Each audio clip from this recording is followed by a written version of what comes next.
Hey, everybody, welcome to the Blacklist, the show where we interview the elite. Today we have Cliff Brooks to my right. And Cliff, for those who don't know you, right, this is the first time listening in, first time seeing you. Who is Cliff Brooks? Well, my name is Cliff Brooks. I just turned 45 yesterday, so happy birthday to me. And I've been a personal trainer and fitness coach for the last 24 years. And the reason why I got into health and fitness is because my father died from a stroke when he was only 56 years old. And, it really completely changed my life. So everything I do now today is based on trying to keep families together. So, it's a passion of mine because the little children, I've got friends that are my age that look 20 years older than me. And I was old enough, thankfully, to understand why my dad wasn't going to come home after he passed away. But I've got friends who have kids that are 2, 3, 5 years old. And if something happens to them, they're not going to understand why mom or my dad isn't coming home because they're not old enough. They're not equipped to deal with that loss. The only thing that they're going to know is that mom or dad must be mad at me because they're no longer here. So for me, my entire life's mission is to make sure that that family stays together.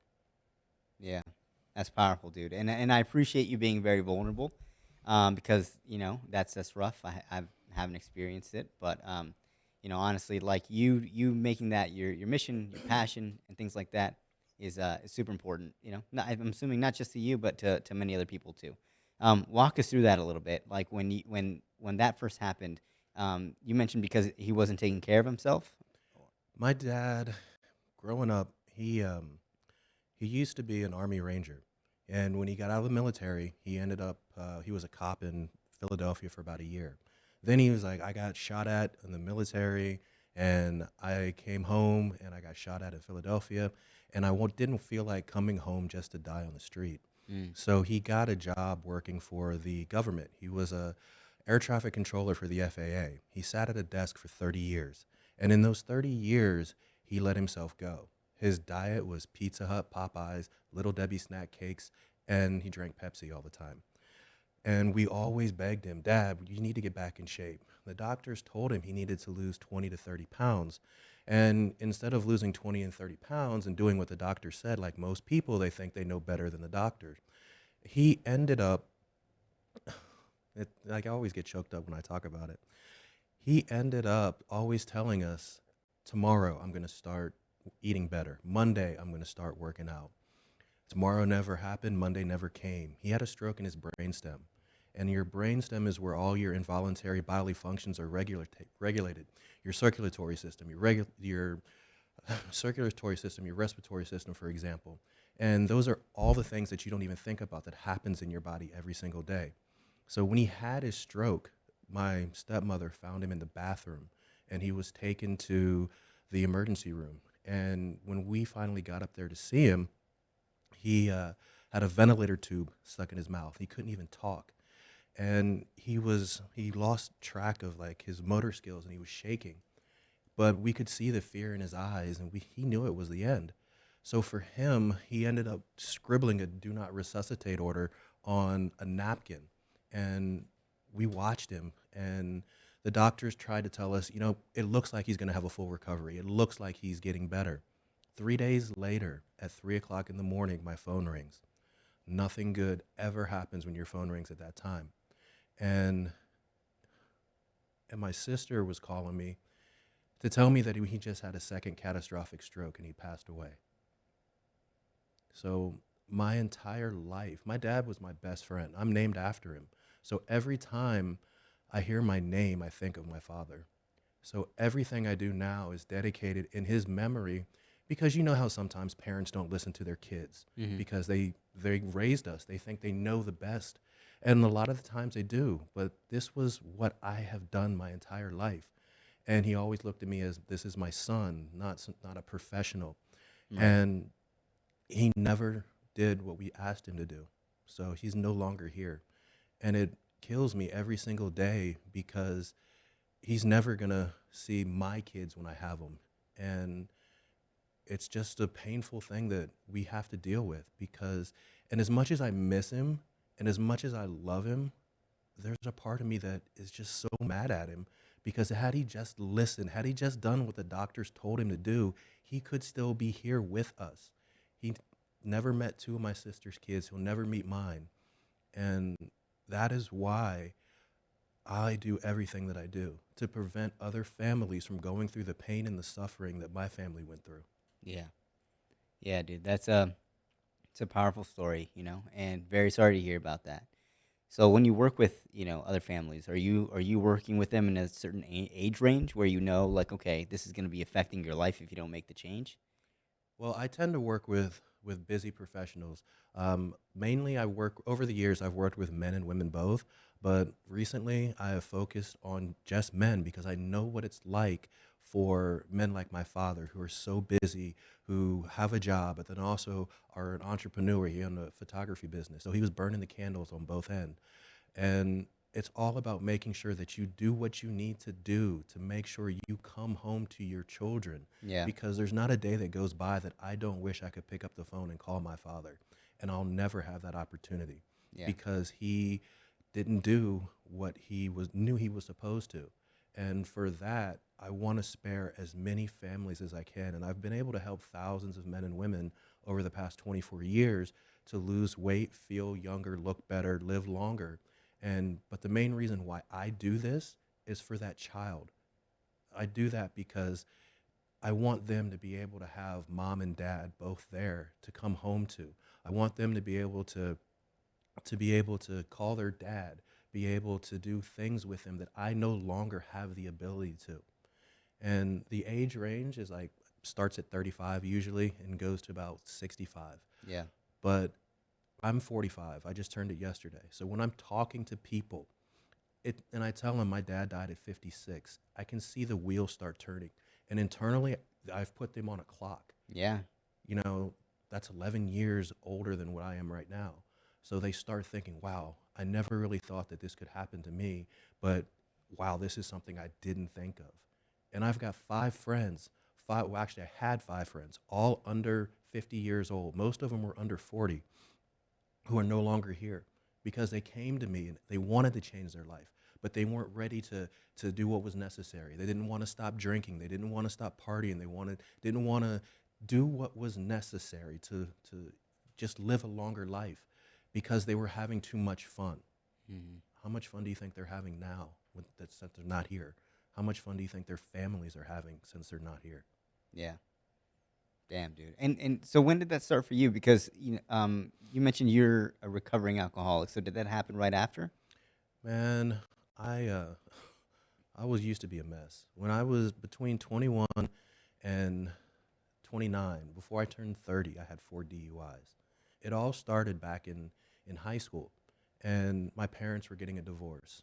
My mom found out years later she has schizophrenia, so my dad stayed with her for as long as he could because he had better insurance so she could get taken care of. And it Yeah. just got to the point that they had to go their separate ways. And when they were breaking up, I'm the middle child. So my sister, the oldest, was daddy's little girl. My brother was mom's baby. So I felt as if though I didn't have anywhere to turn to, that I couldn't relate to my dad because I wasn't the oldest. I couldn't relate to my mom because I wasn't the youngest. So I decided that I was going to try to drown my sorrows in the bottom of so many bottles, and my life just got out of control. I got expelled from high school because I took the entire month of April off for my birthday, Damn. and it just went downhill after that. I moved back to Virginia, where I'm from, when I turned 21, and I got a job working at TGI Fridays. I was a bartender of all things. That's like putting a pyromaniac in in charge of a fireworks warehouse. It was not a good idea. Yeah. So by the time I turned 30, I had 4 DUIs. My life was a mess. And the reason why I just realized I've done a lot of soul searching as to where that all came from, because I had to clear out everything up here so I could clear out my life, because everything happens twice. First in your mind, second in real life. So I had to go back and search and find out why I was doing all the drinking, why I was escaping, what was I running from? And it was the whole fact that I didn't think that my voice was worthy. I didn't think anybody wanted to listen to me. strictly because I was a middle child and I didn't feel like I related to my parents. So I just drank tried to drink my pain away, and I only made it 10 times worse and became my own worst enemy. Yeah. And so I want to go back a little bit where, most people, when they think of working out, they don't think of their health. They think of, oh, I want to look good. Hmm. I want to, if I work out, it's because, yeah, I just want to look good. I want to get muscles, or I want to get abs, right? Hmm. It's very superficial. Um, when do you make that distinction where it's like, hey, it's far more than that. It's not just superficial, right? It has a lot to do with your health, and when do they make that change, or how do you help them make that change? Well, here's what I've learned over the years. It's not what I view it as, but what they view their life as. So if they get started because they have a family and they want to live longer and make sure that they grow up with their kids, or if it's for selfish, superficial reasons, like I want to look in the mirror and I want to be really hot. And Yeah, but the whole thing happens is if they want to get healthy for their children, for their families, for their wife, they're going to end up changing the inside of their body, changing the way that they're eating, changing the way that they're working out so they can live longer. yeah, And at the same time, that guy that just says, I want to be really hot because, I just felt like I was overlooked. I was really small and I want to get big and strong, which was me because I was a really small child. yeah, And what you end up doing is it starts off as I just want to get really hot. But in order to get that way, you're going to change everything about your life. sure, The way that you have to eat, the way that you have to work out, all of that is going to change and your body is going to get healthier. So I find out what that person's motivation is, what drives that man, and then I just tell him, go for it. This is what's going to motivate you. So let's get you where you want to go. It does that doesn't motivation last? Well, most people make a decision to change their life and their health for one of two reasons.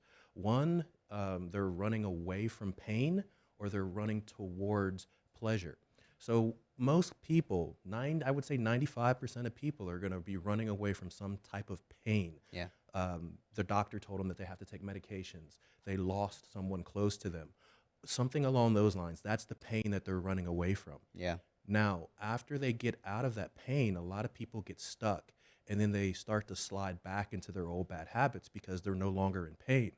And this is where my whole program, Fitness Identity Mastery, comes in because you have to change who you are and start believing that you're a fit, strong, healthy man in order to keep that new identity, or you're just going to go back to your old bad habits.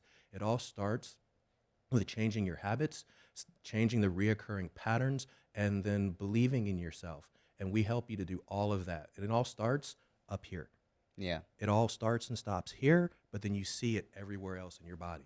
Yeah, and it sounds cliche, but that's true. Like, it does start in your mind, because if you're Hmm. not, like, dude, me, I've been trying to get in the gym forever. I feel like, right, and it's just like I'll do a little bit, and then I'll like regress, and then I'll Hmm. do a little bit, and I'll regress. So I can't. For me, it's hard to do it like 2 weeks straight. But I'm assuming it's because I don't have that big of a motivating driver. Like I'm comfortable. Is that? Well, you're comfortable now, but let's stop and take a look. Yeah, I do know you just had a child yeah, recently. yeah, Now, not to, I don't, this is how you have to talk to people sometimes. yeah. How would you feel if your child had another man playing? You have a son or a daughter? I have a daughter. You have a daughter. How would you feel if you had another man walking your daughter down the aisle on her wedding day because you weren't here? Yeah, How would you feel if there was another man who is now married to your wife because you couldn't get yourself motivated to change your health? yeah, that's true. It's those things that when you look at it, what's going to drive you? What is the main focus in your life? What's going to pull you towards those goals? Because I can push you and I can push you. But if you ever try to push a rope, Yeah, yeah, it doesn't work. But we have to talk and we find out what's going on with you. What motivates you? What is something that is going to cause you to make this a priority? yeah, So we help each man find that. And once we find it, we help them to stay focused on that, because that's what makes going to make that transformation change That makes a stick. lot of sense because normally I'd be like, "Oh, I'm too busy or I'm this or whatever. Hmm. But the moment my perspective changes, is like, okay, well now this just became a high priority, Hmm. because of what I don't want to happen. It's like then all those little excuses kind of go away. I start Exactly. finding time. I start doing this, right? Hmm. And Yeah, it's not always about, you don't have to go work out twice a day. You don't have to eat like really bland meals. There's ways that you can do it. If you're doing this just to make something more difficult, then it's not going to last. You yeah, have see, so many people think that the struggle is what makes you. No, most of the time, if you're a busy guy like you, the struggle is what's going to break your fitness, yeah. because you're trying to do too much. So all it takes is what it takes. You don't need extra. I like that.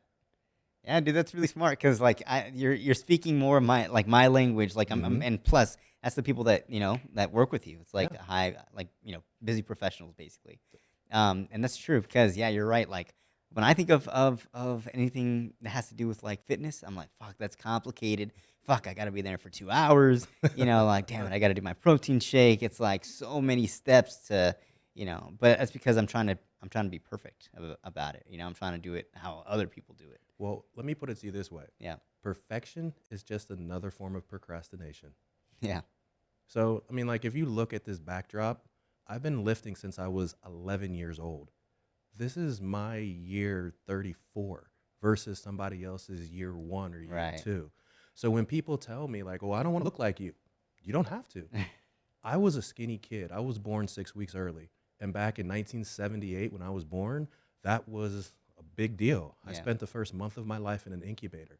So I was a small, skinny child growing up. And I don't know if it was the G.I. Joe cartoons that I watched back then, He Man, or the WWE when I was WWF way back then. Yeah. All I wanted to do was be a big, strong guy. So I went and I did everything that I could in order to learn how to get bigger, because I didn't want to be weak. I didn't want to be frail. You see how I told you people make a decision based off of pain or based off of pleasure? Yep. My pain was I didn't want to be small and weak. I didn't want to get beat up. I didn't want to be stuffed in a locker when I went to high school. So You know that, what's crazy? You say you were a small kid back then. But here mhm. I am, 5'1", and I see you. I'm like, dude, there was no way that you were small back then.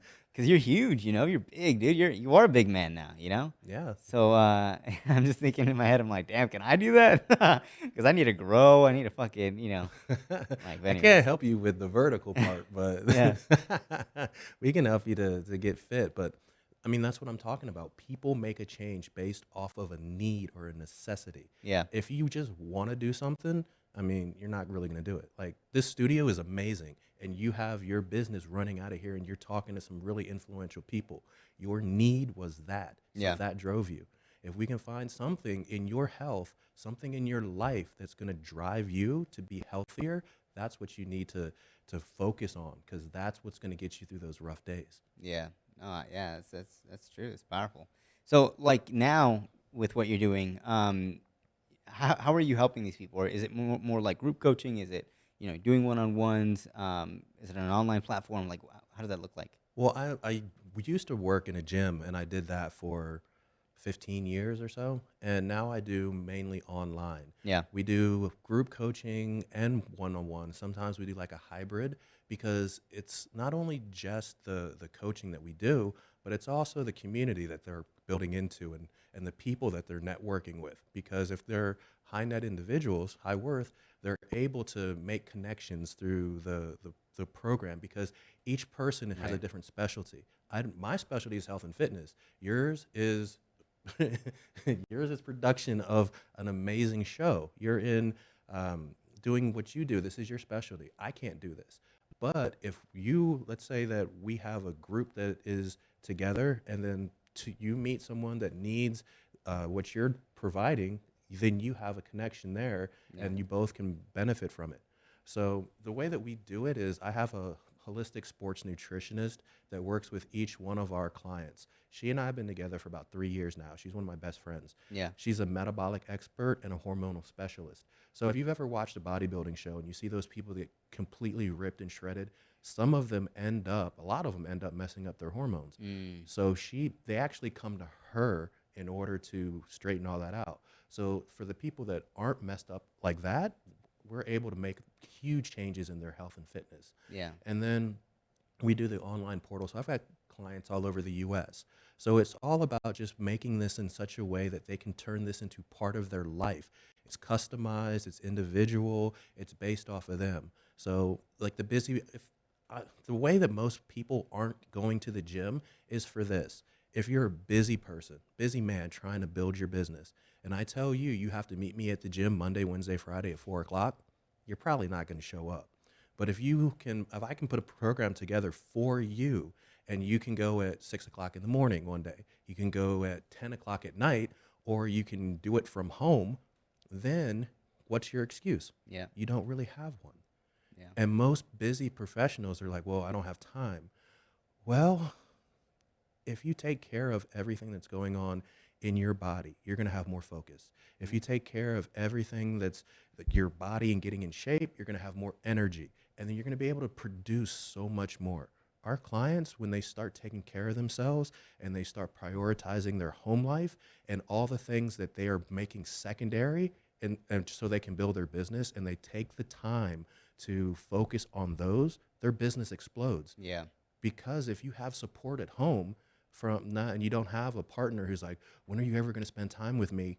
They're going to be more supportive, and they're going to want you to go build your business because you are respecting and honoring and cherishing the queen that you have in your castle. Right. Right. Versus if you treat her as someone who's not worth it, like I'll get around to her, I'll get around to my kids later on in life, then what does that tell them? They're not a priority. So why should they treat you like a priority? But Yeah. when you make your home life the priority, your body your priority, you have so much more available to you. That's so true. Yeah, that's powerful because I think a lot of people.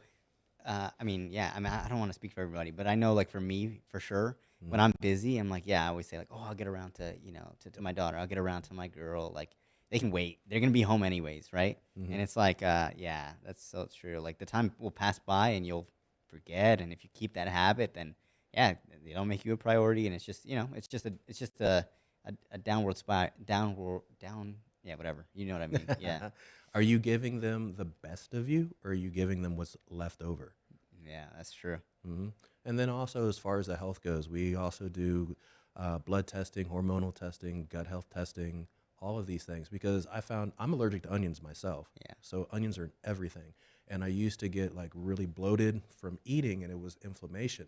So I started going and getting myself tested to find out what issues I have. Yeah. And once I found out that most people, when they're like, oh, I've got these stomach issues, I can't lose weight, a lot of it's inflammation that's built up year after year after year after year because you're eating the foods that you should not be eating. Yeah.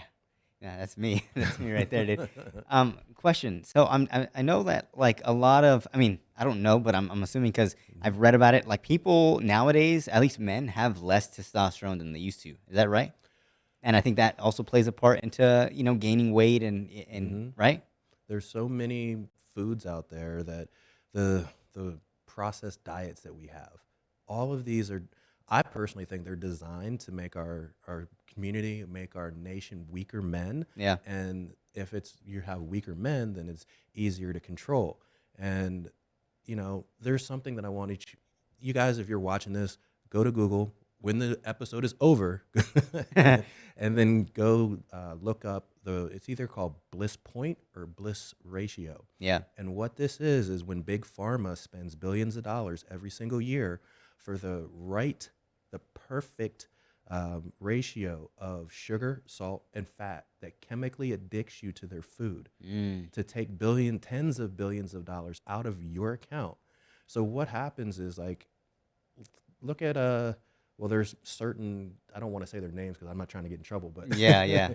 if you look at some of the commercials for potato chips, they tell you once you start, you can't stop. That's not just a tagline, it's actually real. Yeah. So the way that your body works is after you're eating the right amount of proteins, carbs, and fats, you're going to get a signal in your brain like, okay, stop eating. You got all the nutritional value that you need. But if you're eating these calorically dense processed foods that have no nutritional value, you're going to keep eating and keep eating and keep eating and keep Mm. eating, and you never get that shut off signal to stop eating. You're full.